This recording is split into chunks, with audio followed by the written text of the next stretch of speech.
I need to discuss the matter with the Vice President. In fact, I want to apologize dun sa mga nakaschedule ko tonight and tomorrow na interviews because I messaged the people concerned and I begged off from the interviews. Kasi nga, mahirap na, no? Baka masampulan tayo sa mga penalties. But I appreciate, of course, the ruling. We as the defense team appreciates the ruling of the presiding officer. I'm sure you'll ask me whether we agree totally or not, but to be honest, we don't want to comment any further. Sa atin, yun ang ruling ng court at kahit naman sa regular courts, no, kung ano ang ruling ng court, susunod lang talaga tayo. Sir, last press mo. Hello, good afternoon. I'll have to talk to, I'll take that as the first question, but good afternoon to everyone. I'll have to discuss the matter, of course, with our client, the Vice President, kasi nga, very clear naman yung naging ruling ng ating presiding officer. And of course, no, bilang mga abogado, we will just comply with the order of the impeachment court. So sa atin, medyo risky na rin talaga kasi, no? And there are times when your questions also would put us in a corner to answer certain things that might delve into the merits. And it's not your fault, no? Of course, you're just doing your job. But because of the ruling, I need to discuss the matter with the Vice President. In fact, I want to apologize dun sa mga nakaschedule ko tonight and tomorrow na interviews because I messaged the people concerned and I begged off from the interviews. Kasi nga, mahirap na, no? Baka masampulan tayo sa mga penalties. But I appreciate, of course, the ruling. We as the defense team appreciates the ruling of the presiding officer. I'm sure you'll ask me whether we agree totally or not, but to be honest, we don't want to comment any further. Sa atin, yun ang ruling ng court at kahit naman sa regular courts, no, kung ano ang ruling ng court, susunod lang talaga tayo. Wala pa sa ngayon wala pa, but I think it's important to have one, definitely. Of course, we'll consider yung suggestion ng ating presiding officer na in fairness to him, matagal na naman talaga niya sinuggest. So, and I've taken that up with the Vice President. So, siguro ngayon, meron lang sense of urgency. So sir, by next week, may bago na pa tayong spokes or... Hindi ko masabi kasi sa ngayon, I'll be very frank with you, wala pa tayong nahanap na spokes. So wala akong sinisekreto na may spokes na nahanap pero wala pa talagang nahanap. So to be honest, I doubt no kung meron na next week. But may on my part at least no. Syempre this has to be discussed with the Vice President pa. But on my part, mukhang may sense of urgency dahil mahirap naman kung wala rin kayong nakakausap.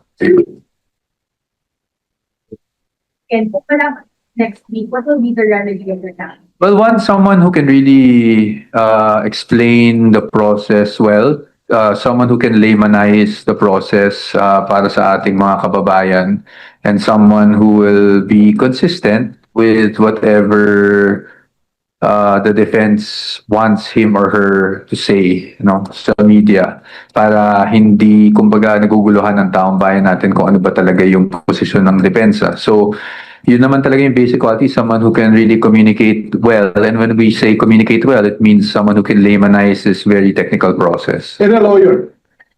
Hindi pa namin napag-usapan. So, of course, it's always easier to understand legal processes if you're a lawyer, but that does not mean, we're not trying to take anything away from non-lawyers kasi marami rin naman tayong non-lawyers na magaling rin mag-explain at mabilis maka-pick up, diba? So, ayokong i-box into just a lawyer.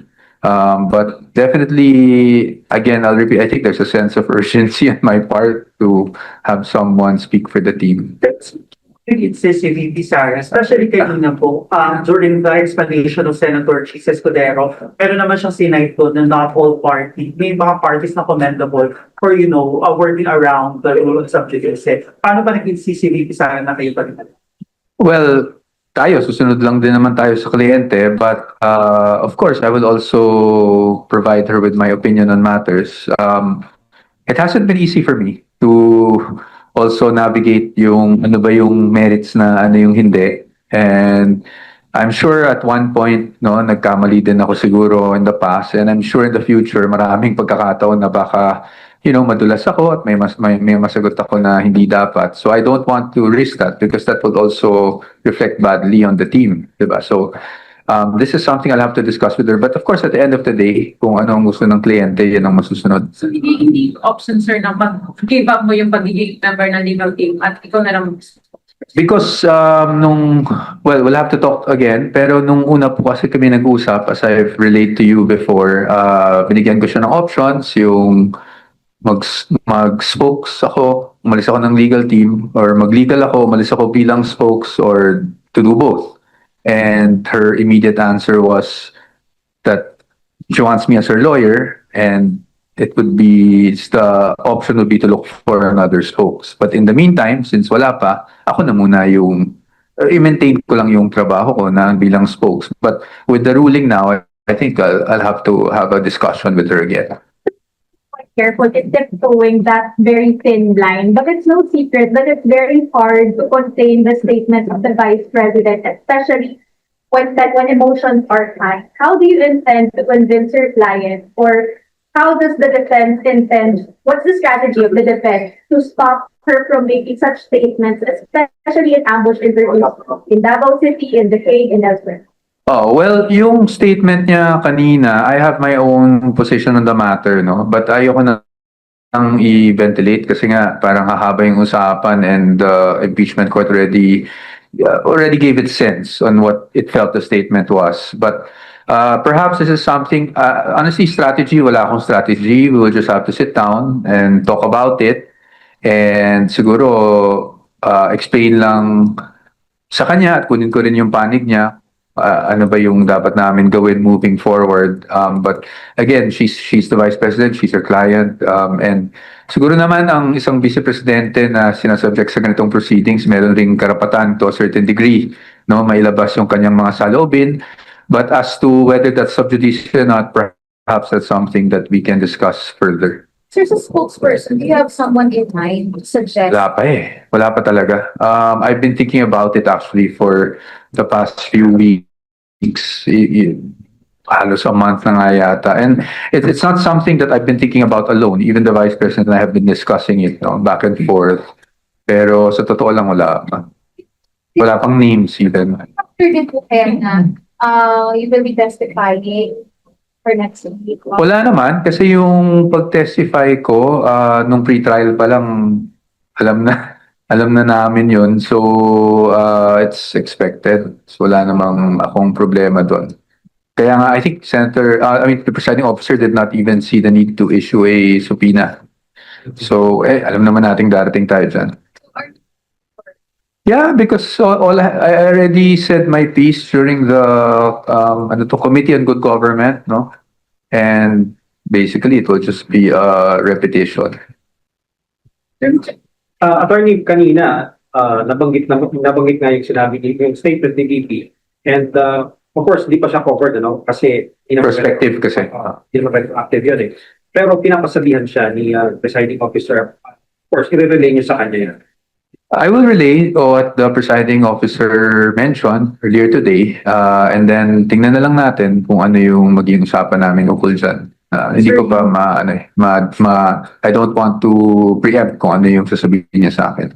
Apologies, sir. Pero kanina po, the prosecution said they're modeling the possibility of raising yung exceptions doon sa sub judice rules, especially the ABS-CBN versus Santa Juan case, yung Fair commentary. fair commentaries po. Mag-oppose po ba? Depende in case i-raise yun ng prosecution.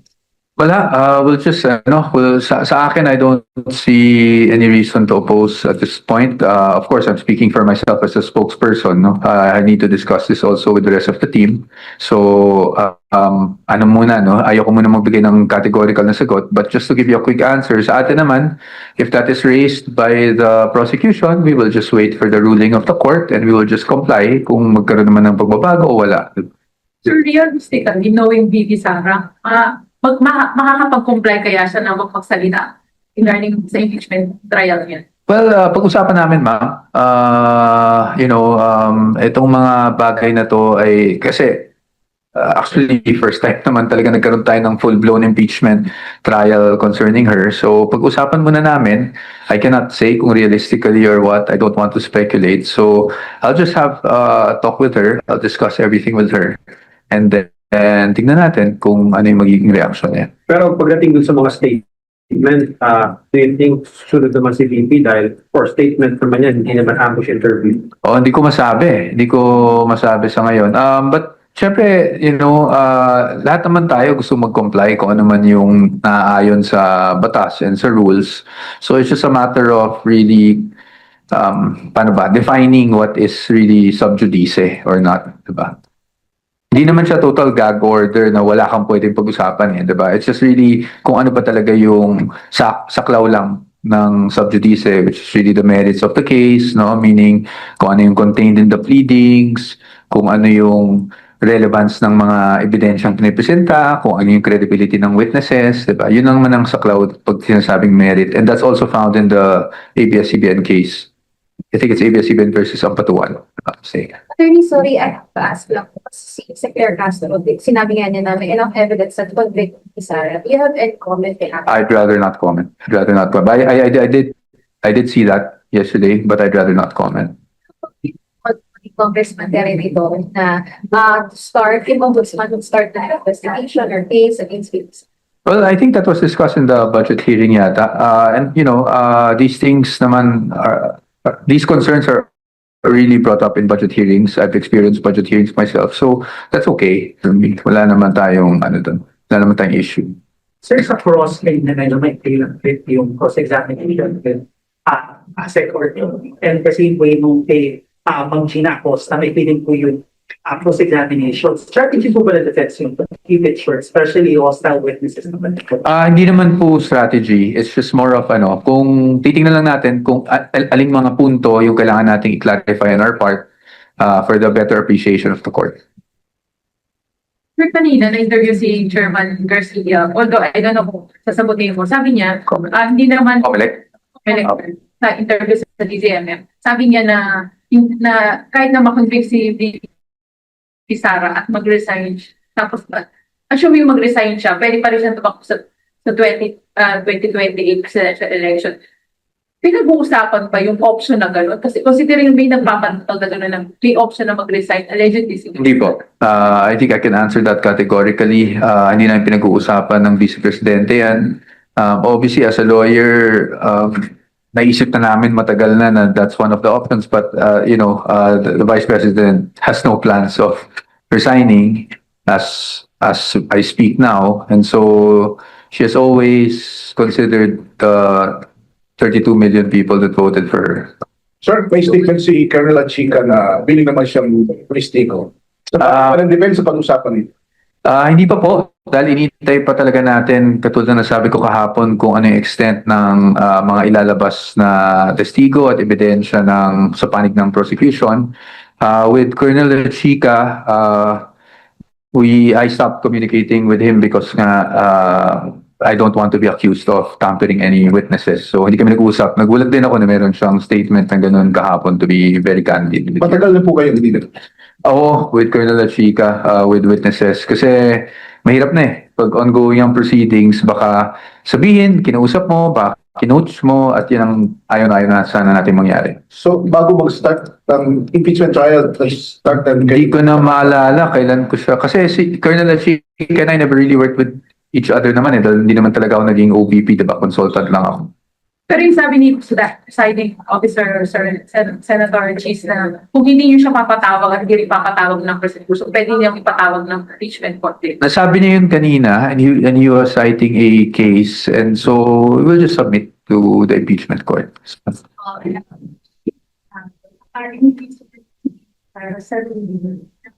Well, according to, and I'm just being factual, no? Kasi hindi naman siguro sub judice ito.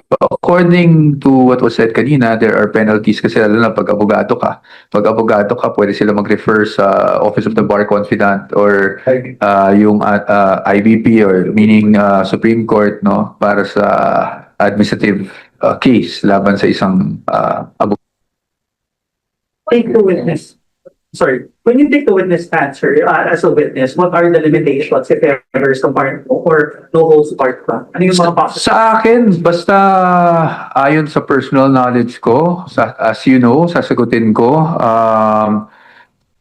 as much as possible. I don't want to, of course, invoke attorney-client kung di naman kinakailangan. But syempre, pagdating sa discussions ko, I mean, yung nalalaman ko na bilang nung naging abogado na ako ng ating Vice Presidente, syempre, yun ay saklaw ng attorney-client. Pero yung mga, nung panahon naman na nasa DepEd ako, I think dapat naman sagutin ng mga tanong na yan.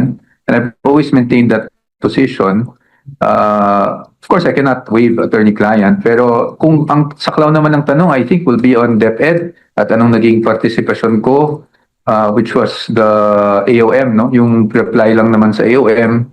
Sasagutin ko naman yan, katulad ng ginawa ko sa House. And I think tama lang naman na sagutin ko siya kahit dito. Thank you everyone. I don't know if I'll see you next week, but Last na ba to, sir? Last na? ayoko magsabi ng ano eh, kailangan ko na